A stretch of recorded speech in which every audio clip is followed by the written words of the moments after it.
ಮನುಷ್ಯ ಸಂಬಂಧಗಳನ್ನು ಬೆಳಕಿಗೆ ತರಲು ಹವಣಿಸಿದ ವಚನ ಸಾಹಿತ್ಯ. ವಚನ ಮತ್ತು ವಚನಕಾರರ ವೈಚಾರಿಕ ಚಿಂತನೆಗಳು ಎಂದೆಂದಿಗೂ ಸಮಕಾಲೀನವಾಗಿ ನೆಲೆ ನಿಲ್ಲುತ್ತವೆ. ಇವು ಧಾರ್ಮಿಕ ಚಳುವಳಿಗಳ ಒಂದು ಉಪ ಉತ್ಪನ್ನವಾಗಿ ರಚನೆಯಾಗಿವೆ. ಇಂತಹ ವಚನಗಳ ಬಗ್ಗೆ ತಿಳಿಸುವ ಕಾರ್ಯಕ್ರಮವನ್ನು ಆಲಿಸುವುದರ ಜೊತೆಗೆ ಆಚರಿಸಿ ಅಳವಡಿಸಿಕೊಳ್ಳುವ ಕಾರ್ಯಕ್ರಮವೇ ವಚನ ವೈಭವ.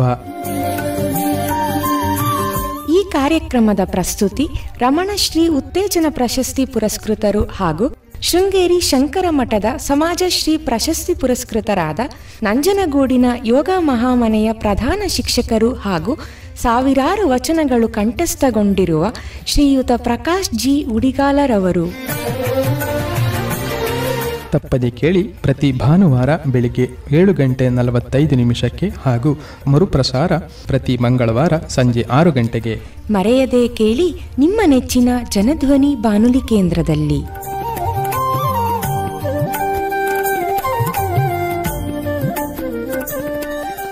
ಓಂ ಶ್ರೀ ಗುರುಬಸವಲಿಂಗಾಯ ನಮಃ.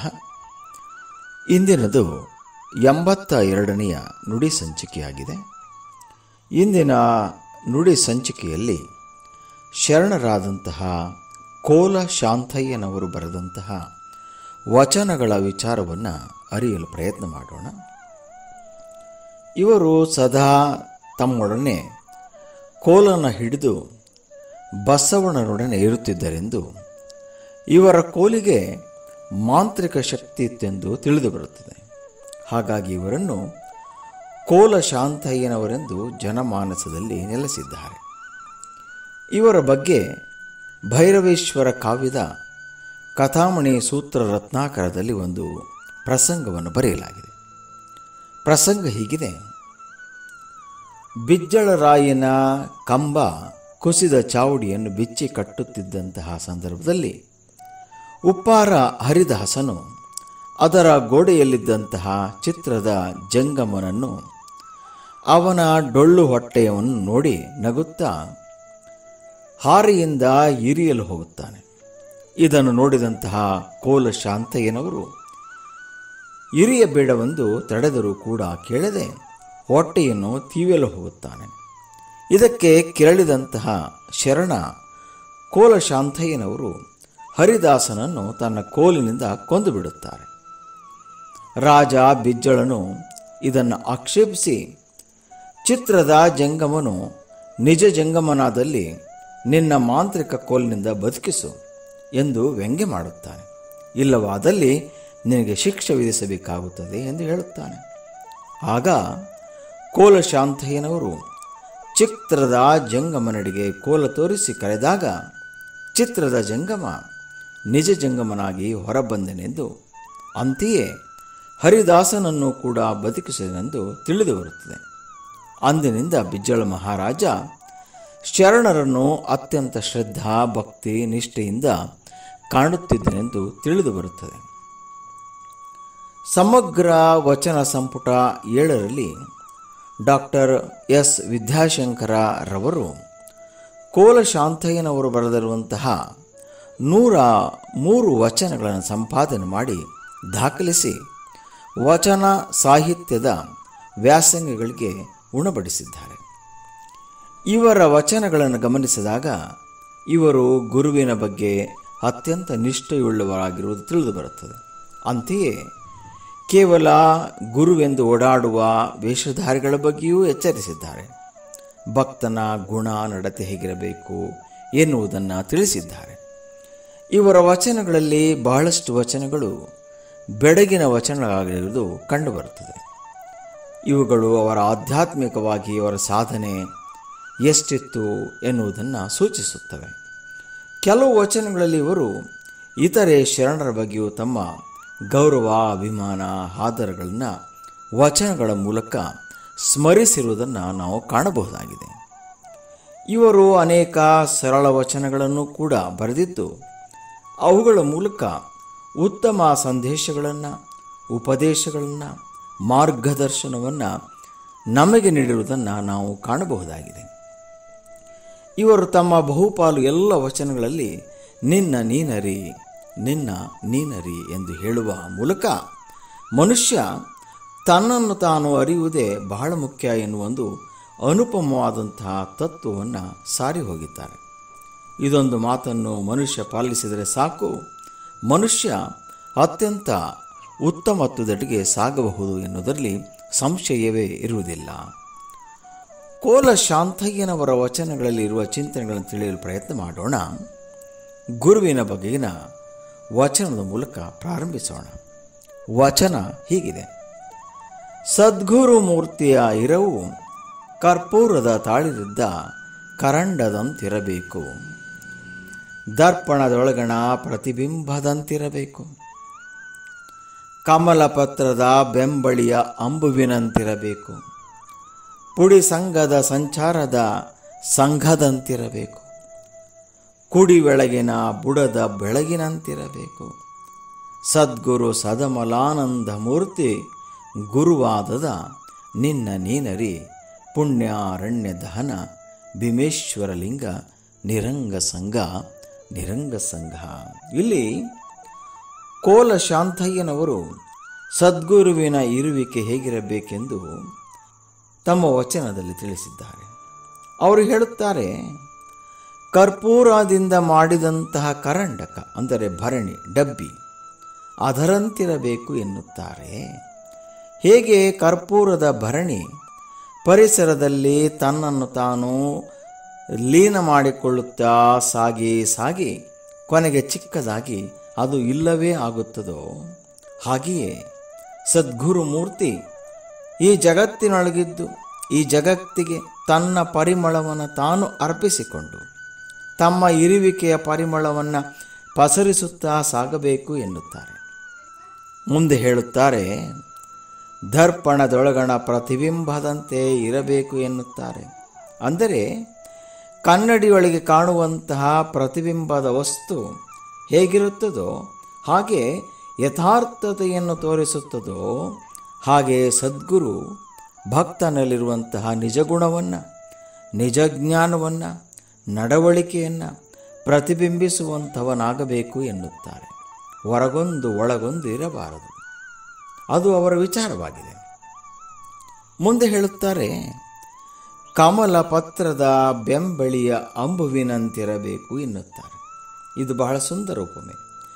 ಕಮಲದ ಹೂವಿನ ಎಲೆಗಳು ಕೆಸರಿನಲ್ಲಿದ್ದರೂ ಕೂಡ ಅವು ಹೇಗೆ ಕೆಸರನ್ನು ತನಗೆ ಅಂಟಿಸಿಕೊಳ್ಳದೆ ಅತ್ಯಂತ ನಿರ್ಮಲವಾಗಿರುತ್ತವೋ, ಶುದ್ಧವಾಗಿರುತ್ತವೋ, ಹಾಗೆಯೇ ಸದ್ಗುರುವು ಕೂಡ ಈ ಭವದಲ್ಲಿ, ಈ ಮಾಯಾ ಪ್ರಪಂಚದಲ್ಲಿ ಇದ್ದರೂ ಕೂಡ ಈ ಭವಕ್ಕೆ ಬೀಳದೆ, ಮಾಯಾ ಪ್ರಪಂಚದ ಆಸೆ, ಆಕಾಂಕ್ಷೆ, ಬಯಕೆಗಳಿಗೆ ಒಳಗಾಗದೆ, ಸೋಲದೆ ಕಮಲ ಪತ್ರದಂತೆ ನಿರ್ಮಲನಾಗಿರಬೇಕು ಎನ್ನುತ್ತಾರೆ. ಇನ್ನು ಮುಂದೆ ಹೇಳುತ್ತಾರೆ, ಪುಡಿ ಸಂಘದ ಅಂದರೆ ಕಣಕಣಗಳು ಹೇಗೆ ಚಲಿಸುವ ಗಾಳಿಯೊಡನೆ ಸಂಘ ಮಾಡಿ ಅದೂ ಗಾಳಿಯೊಡನೆ ಬೆರೆತು ಹೋಗುತ್ತದೋ ಹಾಗೆ ಸದ್ಗುರು ಮೂರ್ತಿಯ ಉತ್ತಮ ಗುಣಗಳು ಅವನ ಉಸಿರಿನಲ್ಲಿ ಬೆರೆತು ಸದಾ ಅದರ ಸಂಘದೊಡನೆಯೇ ಇರಬೇಕು ಎನ್ನುತ್ತಾರೆ. ಎಂತಹ ಉದಾಹರಣೆಯಲ್ಲವೇ. ಮುಂದೆ ಹೇಳುತ್ತಾರೆ, ಕುಡಿ ಬೆಳಗಿನ ಬುಡದ ಬೆಳಗಿನಂತಿರಬೇಕು ಎನ್ನುತ್ತಾರೆ. ಅಂದರೆ ಬೀಜದೊಳಗಿರುವಂತಹ ಕುಡಿ ಹೇಗೆ ಭೂಮಿಯೊಳಗಿದ್ದರೂ ಅದು ತೋರಿಸಿಕೊಳ್ಳುತ್ತದೋ, ಭೂಮಿಯಿಂದ ಮೇಲೆದ್ದು ತನ್ನನ್ನು ತಾನು ಮೇಲೆ ಬಂದಿದ್ದೇನೆ ಎಂದು ಪ್ರಕಾಶಮಾನತೆಯಿಂದ ಕಂಡುಕೊಳ್ಳುತ್ತದೋ, ಹಾಗೆಯೇ ಸದ್ಗುರುವು ಕೂಡ ಎಷ್ಟೇ ಕಷ್ಟ ನಷ್ಟಗಳಿದ್ದರೂ ಜಗದಲ್ಲಿ ತನ್ನ ಪ್ರಕಾಶಮಾನತೆಯನ್ನು, ಬೆಳಕನ್ನು ಚೆಲ್ಲುವವನಾಗಿ ಬೆಳೆದು ನಿಲ್ಲಬೇಕು ಎನ್ನುತ್ತಾರೆ. ಸತ್ಯ. ಪ್ರತಿಯೊಂದು ಉದಾಹರಣೆಗಳು ಕೂಡ ಕೋಲಶಾಂತಯ್ಯನವರು ನಿಜಗುರು ಹೇಗಿರಬೇಕು ಎನ್ನುವುದನ್ನು ಯಥಾವತ್ತು ಚಿತ್ರಿಸಿದಂತೆ ಕಾಣುತ್ತದೆ.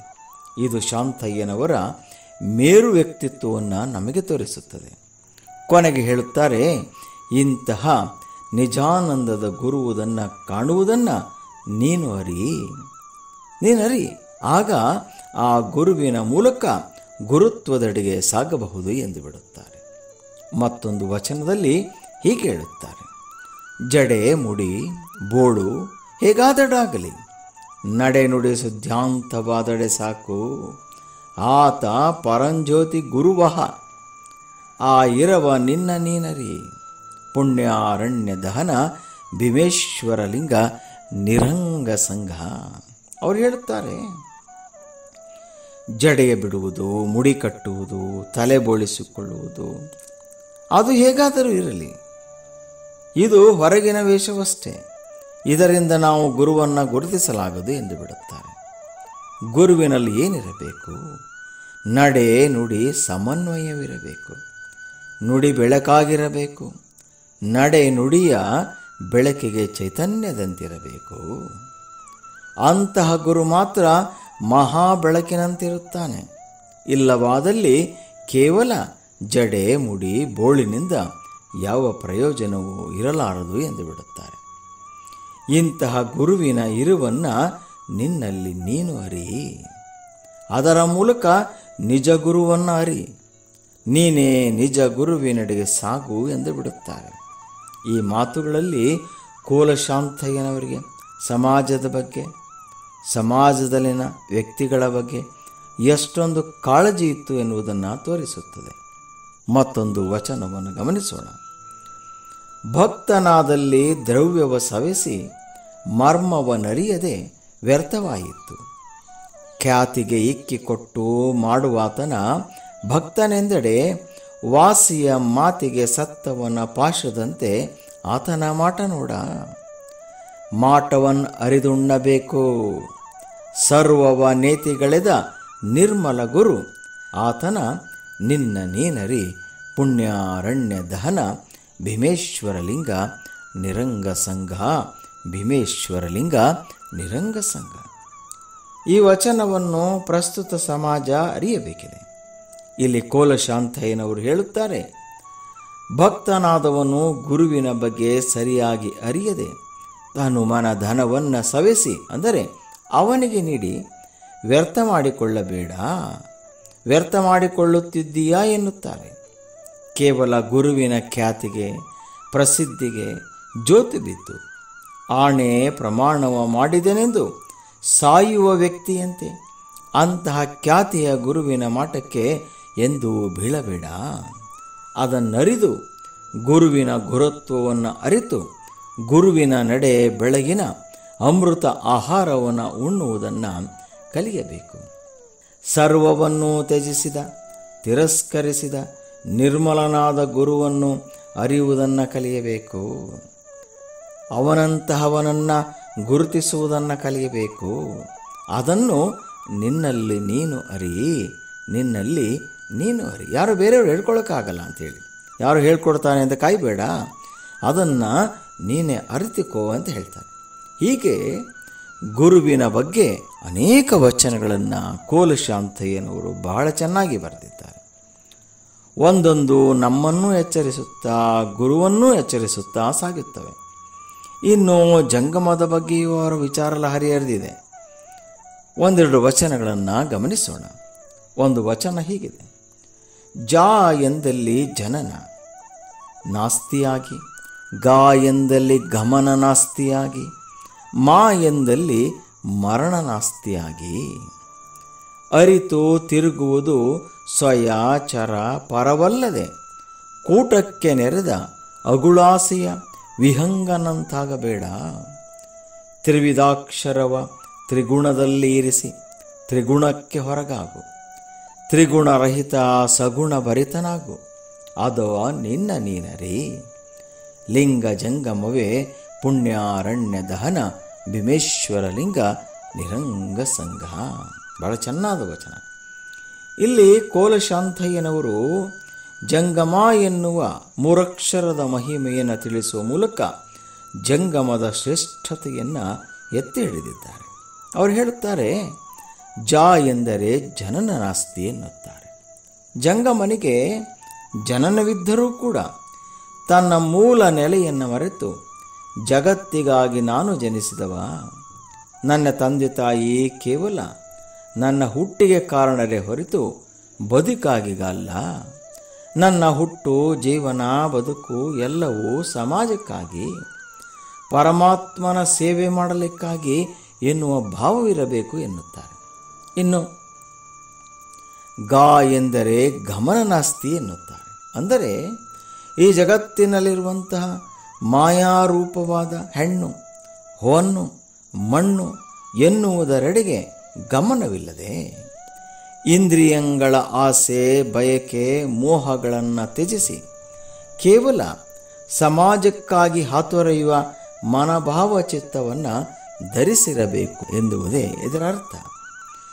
ಇನ್ನು ಮುಂದೆ ಮಾ ಎಂದರೆ ಮರಣ ನಾಸ್ತಿ ಎನ್ನುತ್ತಾರೆ. ಅಂದರೆ ಜಂಗಮ ತನ್ನ ಮರಣದ ಬಗ್ಗೆ ಚಿಂತಿಸದೆ ತನ್ನ ಭೌತಿಕ ಅಳಿದರೂ ತನ್ನ ಆಧ್ಯಾತ್ಮಿಕ ದೇಹ ಉಳಿಯುವ ಹಾಗೆ ಈ ಸಮಾಜದಲ್ಲಿ ಏನನ್ನಾದರೂ ಬಿಟ್ಟು ಹೋಗುವಂತಹ ಅತ್ಯಂತ ಉತ್ತಮವಾದಂತಹ ಸೇವಾ ಕಾರ್ಯವನ್ನು ಮಾಡಬೇಕು ಎನ್ನುತ್ತಾರೆ.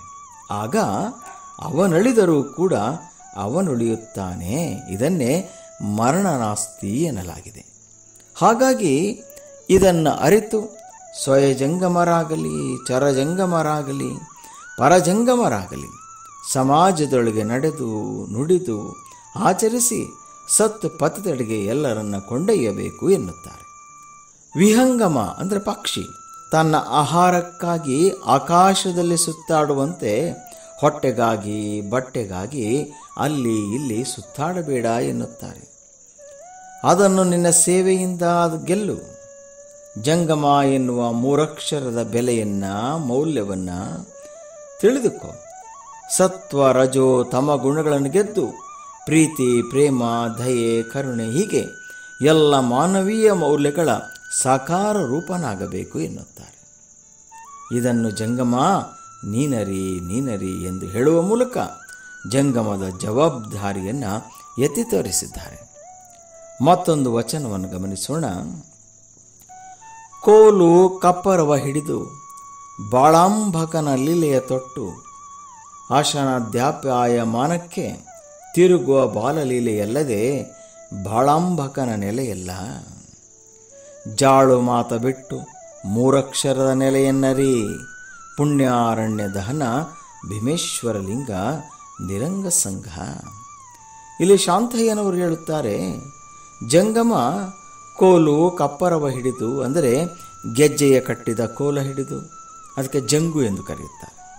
ಕೈಯಲ್ಲಿ ಮಣ್ಣಿನ ಪಾತ್ರೆಯನ್ನು ಹಿಡಿದು ಶಿವನ ವೇಷವ ತೊಟ್ಟು ಅನ್ನದ ಆಪ್ಯಾಯನಕ್ಕಾಗಿ ಭೋಗಕ್ಕಾಗಿ ತಿರುಗುವುದು ಅದು ಬಾಲಲೀಲೆ ಎಂದು ಬಿಡುತ್ತಾರೆ.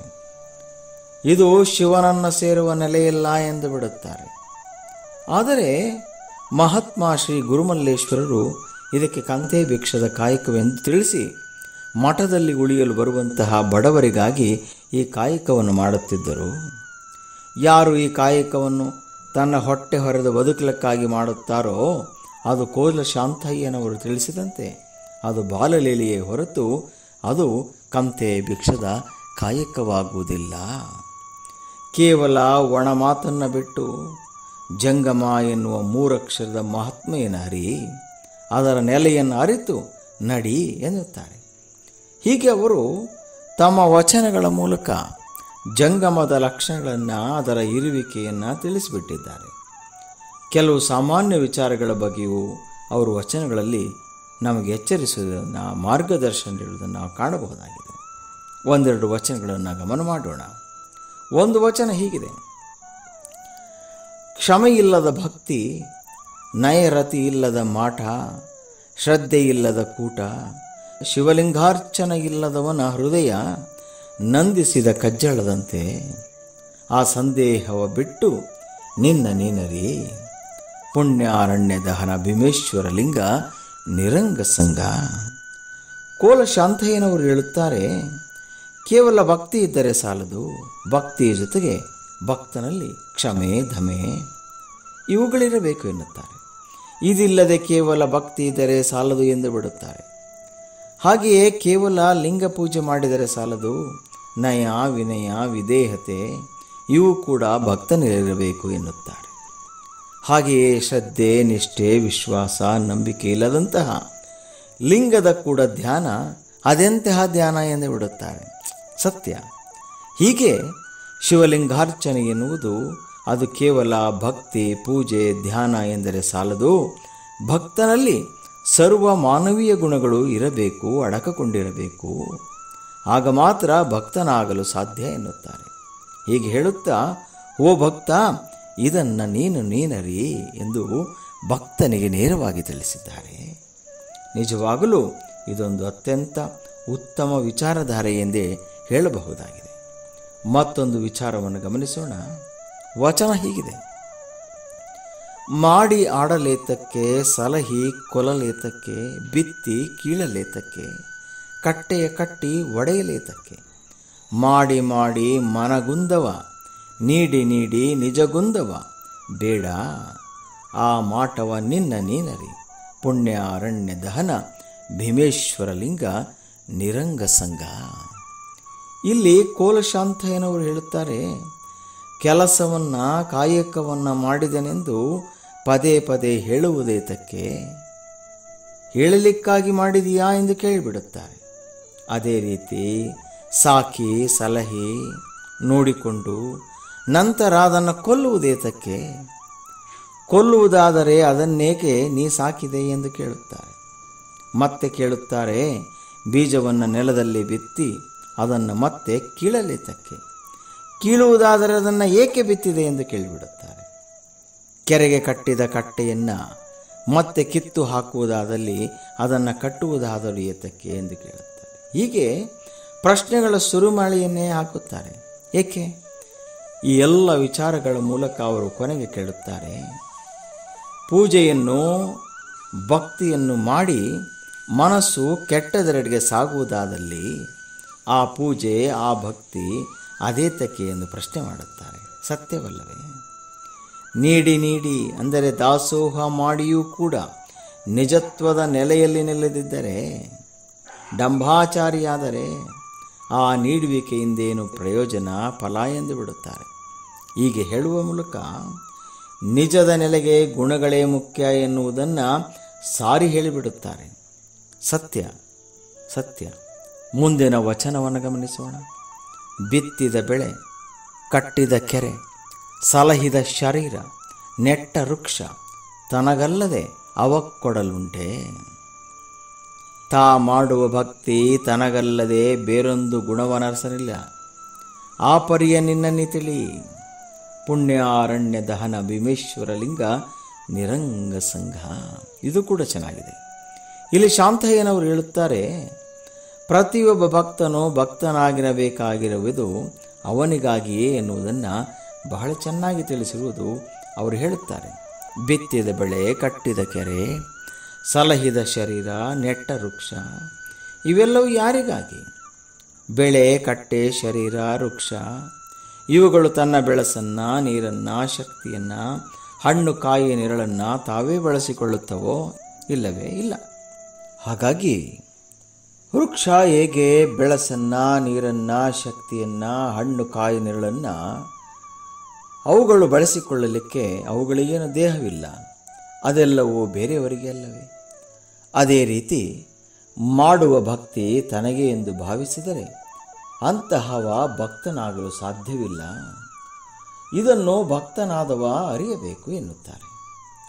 ಇದನ್ನೇ ಸುತ್ತೂರಿನ ಪರಮಪೂಜ್ಯರಾದಂತಹ ಶ್ರೀ ಶ್ರೀ ಶಿವರಾಜೇಂದ್ರ ಗುರುವರರು ಒಂದೇ ಹೇಳುತ್ತಾರೆ, ಪೂಜೆ ವೈಯಕ್ತಿಕ, ಅದರ ಫಲ ಸಾರ್ವತ್ರಿಕ ಎಂದು ಹೇಳಿದ್ದಾರೆ. ಇದು ಸತ್ಯ. ಹಾಗಾಗಿ ಭಕ್ತನು ಕೂಡ ತಾನು ಮಾಡುವಂತಹ ಭಕ್ತಿ ಅದು ತನಗಲ್ಲದೆ ಎಲ್ಲರಿಗೂ ಉಂಟು ಎನ್ನುವುದನ್ನು ಅರ್ಥ ಮಾಡಿಕೊಳ್ಳಬೇಕು. ಮತ್ತೊಂದು ವಚನದಲ್ಲಿ ಹೀಗೆ ಹೇಳುತ್ತಾರೆ, ವೇಸಿಯ ಸಂಘ ದ್ರವ್ಯದ ಕೇಡು, ದಾಸಿಯ ಸಂಘ ಮಾನಹಾನಿಗೆ ಮೊದಲು, ನಿಮ್ಮ ಶರಣರ ಸಂಘ ಕರಣಂಗಳ ಕೇಡು, ಇಂತಿ ಆಗು ಚೇಗೆಯ ನರಿ ನಿನ್ನ ನೀ ನರಿ, ಪುಣ್ಯ ಅರಣ್ಯ ದಹನ ಭೀಮೇಶ್ವರ ಲಿಂಗ ನಿರಂಗ ಸಂಘ. ಇಲ್ಲಿ ಭಕ್ತ ಶರಣರ ಸಂಘದಿಂದ ತನ್ನನ್ನು ತಾನು ಶುದ್ಧಗೊಳಿಸಿಕೊಳ್ಳಬಹುದು ಎನ್ನುವುದನ್ನು ಅನೇಕ ಉದಾಹರಣೆಗಳ ಮೂಲಕ ಹೇಳುತ್ತಾರೆ. ವೇಶ್ಯೆಯ ಸಂಘದಿಂದ ದನಕನಕಾದಿಗಳು ನಷ್ಟವಾಗುತ್ತದೆ, ದಾಸಿಯ ಸಂಘದಿಂದ ಮಾನ ಅಪಮಾನಗಳಿಗೆ ದಾರಿಯಾಗುತ್ತದೆ. ಆದರೆ ಶರಣರ ಸಂಘದಿಂದ ಕರಣಗಳು ನಷ್ಟಗೊಳ್ಳುತ್ತವೆ ಎನ್ನುತ್ತಾರೆ. ಅಂದರೆ ಕಣ್ಣು, ಕಿವಿ, ಮೂಗು, ನಾಲಿಗೆ, ಚರ್ಮ, ಗುಹ್ಯ, ಕೈ, ಬಾಯಿ, ಮನ, ಬುದ್ಧಿ, ಹೀಗೆ ಇವುಗಳಿಗೆ ಕರ್ಣಗಳು ಎಂದು ಕರೆಯುತ್ತಾರೆ. ಅವುಗಳಿಗೆ ಅವುಗಳದೇ ಆದಂತಹ ಬಯಕೆಗಳಿದೆ, ಆಸೆಗಳಿದೆ. ಅವುಗಳನ್ನು ತೀರಿಸಿಕೊಳ್ಳಬೇಕೆಂಬುವ ತವಕ ಅವುಗಳಿಗಿದೆ. ಅವು ತಾಮುಂದು ಎಂದು ಮುಂದೆ ಬರುತ್ತಿರುತ್ತವೆ. ಆದರೆ ಯಾವಾಗ ಶರಣರೊಡನೆ ಸಂಗಮ ಮಾಡಿದಾಗ ಅವೆಲ್ಲವೂ ಹಿಂದೆ ಸರಿಯುತ್ತವೆ, ನಷ್ಟಗೊಳ್ಳುತ್ತವೆ, ತಮ್ಮನ್ನು ತಾವು ಪರಮಾತ್ಮನಿಗೆ ಅರ್ಪಿತ ಮಾಡಿಕೊಳ್ಳುತ್ತವೆ ಎಂದು ಬಿಡುತ್ತಾರೆ. ಇದು ನಿಜ. ಇದನ್ನು ಭಕ್ತನಾದವನು ನೀನು ನಿನ್ನನ್ನರಿ, ಅದನ್ನು ನೀನೇ ತಿಳಿದುಕೊಳ್ಳಬೇಕು ಎಂದು ಬಿಡುತ್ತಾರೆ. ಮತ್ತೊಂದು ವಚನವನ್ನು ಗಮನಿಸೋಣ. ವಚನ ಹೀಗಿದೆ: ಅಂಗ ಮಾಸಿದಲ್ಲಿ ಜಲದೊಲುಮೆ, ಮನ ಮರೆದಲ್ಲಿ ಅರಿವಿನೊಲುಮೆ. ಈ ಉಭಯವು ಮರೆದಲ್ಲಿ ಮಹಾಶರಣರ ಸಂಘದೊಲುಮೆ. ಒಲುಮೆಯ ಒಲವರವ ನಿನ್ನ ನೀನರಿ, ಪುಣ್ಯಾರಣ್ಯ ದಹನ ಭೀಮೇಶ್ವರಲಿಂಗ ನಿರಂಗ ಸಂಘ. ಕೋಲಶಾಂತಯ್ಯನವರ ವಚನಗಳು ಬಹಳ ಚೆನ್ನಾಗಿವೆ. ಅವರು ಹೇಳುತ್ತಾರೆ, ಶರೀರ ಕೊಳಕಾದಲ್ಲಿ ನೀರಿನ ಜೊತೆ ಒಲುಮೆ ಅಂದರೆ ಸ್ನೇಹವನ್ನು ಮಾಡಬೇಕು, ಅಂದರೆ ಸ್ನಾನವು ಮಾಡಿಕೊಳ್ಳಬೇಕು. ಹಾಗೆಯೇ ಮನಸ್ಸು ಕೊಳಕಾದಲ್ಲಿ, ಒಳಿತನ್ನ ಮರೆತಲ್ಲಿ ಸುಜ್ಞಾನದೊಡನೆ ಸಂಗಮ ಮಾಡಬೇಕು, ಅದರ ಒಲುಮೆಯನ್ನು ಗಳಿಸಿಕೊಳ್ಳಬೇಕು.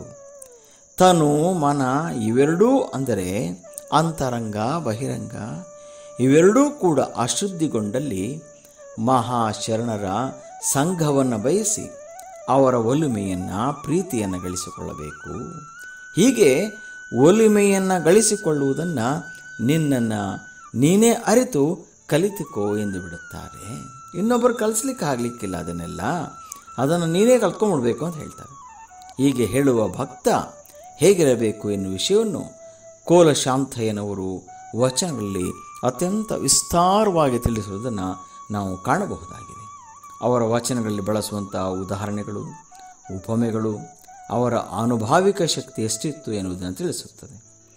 ಶರಣರೆಂದರೆ ಕೋಲಶಾಂತಯ್ಯನವರಿಗೆ ಅತ್ಯಂತ ಭಕ್ತಿ ಭಾವ ಇತ್ತು ಎನ್ನುವುದು ಅವರ ವಚನಗಳ ಮೂಲಕ ನಮಗೆ ತಿಳಿದು ಬರುತ್ತದೆ. ಒಂದು ವಚನ ಹೀಗಿದೆ: ಎನಗೆ ಉಣಲಿಕ್ಕಿದರಯ್ಯ ಸಿರಿಯಾಳ ಚೆಂಗಳಿಯರು, ಎನಗೆ ಉಡ ಕೊಟ್ಟರಯ್ಯ ದಾಸ ದುಗ್ಗಳಿಯರು, ಎನ್ನ ಮುದ್ದಾಡಿಸಿದರಯ್ಯ ಅಕ್ಕನಾಗಮ್ಮನವರು, ಎನ್ನ ಸಲಹಿ ಸಾಕಿದರಯ್ಯ ಅಮ್ಮವ್ವೆ ಕೊಡಗೋಸು, ಚೋಳಿಯಕ್ಕ, ನಿಂಬವ್ವೆ, ನೀಲಮ್ಮ, ಮಹಾದೇವಿ, ಮುಕ್ತಾಯಕ್ಕಗಳು, ಇಂತಿವರ ಒಕ್ಕು ಮಿಕ್ಕ ತಾಂಬೂಲ ಪ್ರಸಾದವ ಕೊಂಡು ಬದುಕಿದೆನಯ್ಯ ಪುಣ್ಯಾರಣ್ಯ ದಹನ ಭೀಮೇಶ್ವರಲಿಂಗ ನಿರಂಗ ಸಂಘ. ಶರಣ ಶಾಂತಯ್ಯನವರು ಈ ವಚನಗಳ ಮೂಲಕ ಅವರು ಎಲ್ಲರನ್ನ ಸ್ಮರಣೆ ಮಾಡಿಕೊಂಡಿದ್ದಾರೆ. ಸಿರಿಯಾಳ ಚೆಂಗಳೆ ದಂಪತಿಗಳು ನನಗೆ ಊಟ ನೀಡಿ ಸಾಕಿದರು, ದಾಸ ದುಗ್ಗಳೆಯರು ನನಗೆ ಉಡಲು ಬಟ್ಟೆ ಕೊಟ್ಟರು, ಅಕ್ಕಮ್ಮನ ಆಗಮ್ಮನವರು ಎನ್ನನ್ನು ಅಪ್ಪಿ ಮುದ್ದಾಡಿ ಸಲಹಿದರು, ಮಹಾದೇವಿ ಅಕ್ಕ, ನೀಲಾಂಬಿಕೆ, ನಿಂಬೆವ್ವೆ, ಹೀಗೆ ಅನೇಕರು ನನ್ನ ಸಾಕಿ ಸಲಹಿ ಅಪ್ಪಿ ಆಟವಾಡಿಸಿ ಬೆಳೆಸಿ ಜ್ಞಾನದ ಪ್ರಸಾದವನ್ನು ಕೊಟ್ಟರು, ಅದರ ಪ್ರಸಾದವನ್ನುಂಡು ಆನು ಬದುಕಿದೆ ಎಂದು ಶರಣನ್ನು ಸ್ಮರಣೆ ಮಾಡಿದ್ದಾರೆ. ಪ್ರಸ್ತುತ ಸಮಾಜಕ್ಕೆ ಇದು ಮಾದರಿಯ ವಚನ ಎಂದರೆ ತಪ್ಪಾಗಲಾರದು. ಏಕೆಂದರೆ ಸಮಾಜ ಇಂದು ಯಾರನ್ನೂ ಕೂಡ ನೆನೆಯುತ್ತಿಲ್ಲ. ಮಾಡಿ ನೀಡಿದಿ ಸಲಹಿದ ತಂದೆ ತಾಯಿಯರನ್ನೇ ನೆನೆಯದೆ ದೂರ ಕಟ್ಟುವ ಸಮಾಜವಾಗಿದೆ. ಅಂತಹವರು ಈ ವಚನವನ್ನು ಓದಿ ಬದಲಾದರೆ ಶಾಂತಯ್ಯನವರು ಬರೆದ ವಚನ ಸಾರ್ಥಕವಾಗುತ್ತದೆ. ಕೊನೆಯ ವಚನದಿಂದ ಇಂದಿನ ನುಡಿ ಸಂಚಿಕೆಯನ್ನು ಮುಕ್ತಾಯ ಮಾಡುತ್ತಿದ್ದೇನೆ. ವಚನ ಹೀಗಿದೆ: ಎನ್ನ ಆಕಾರವೇ ನಿನಯ್ಯ ಬಸವಣ್ಣ, ನಿನ್ನ ಆಕಾರವೇ ನಾನು ಕೋಲಶಾಂತಯ್ಯ. ಎಷ್ಟು ಚೆನ್ನಾಗಿ ಹೇಳ್ಕೊಂಡಿದ್ದಾರೆ. ಹಿಡಿದಿದ್ದ ಕರಸ್ಥಲ ಬಸವಣ್ಣನಿಂದ ಉದಯವಾದ ಕಾರಣ ಆ ಬಸವಣ್ಣನ ಶ್ರೀಪಾದಕ್ಕೆ ಅಹೋರಾತ್ರಿಯಲ್ಲಿ ನಮೋ ನಮೋ ಎಂಬೆ ಪುಣ್ಯಾರಣ್ಯ ದಹನ ಭೀಮೇಶ್ವರಲಿಂಗ ನಿರಂಗ ಸಂಘ. ಹೀಗೆ ಕೋಲಶಾಂತಯ್ಯನವರು ಎನ್ನ ಕರಸ್ಥಲದಲ್ಲಿ ಹಿಡಿದಿದ್ದಂತಹ ಲಿಂಗ ಬಸವಣ್ಣನಿಂದ ಉದಯವಾದದ್ದು. ಅಂತಹ ಬಸವಣ್ಣನವರ ಶ್ರೀಪಾದಕ್ಕೆ ನಾನು ಅಹೋರಾತ್ರಿಯಲ್ಲಿ ಅಂದರೆ ಎಲ್ಲ ಸಮಯದಲ್ಲಿ ಸದಾಕಾಲ ನಮಿಸುತ್ತೇನೆ ಎನ್ನುವಂತಹ ಮಾತನ್ನು ಹೇಳಿದ್ದಾರೆ. ಈ ಮಾತುಗಳ ಮೂಲಕ ಕೋಲಶಾಂತಯ್ಯನವರ ವಿಚಾರವನ್ನು ಮುಕ್ತಾಯ ಮಾಡುತ್ತಾ ಸರ್ವರಿಗೂ ವಂದನೆಗಳು. ಓಂ ಶ್ರೀ ಗುರುಬಸವಲಿಂಗಾಯ ನಮಃ.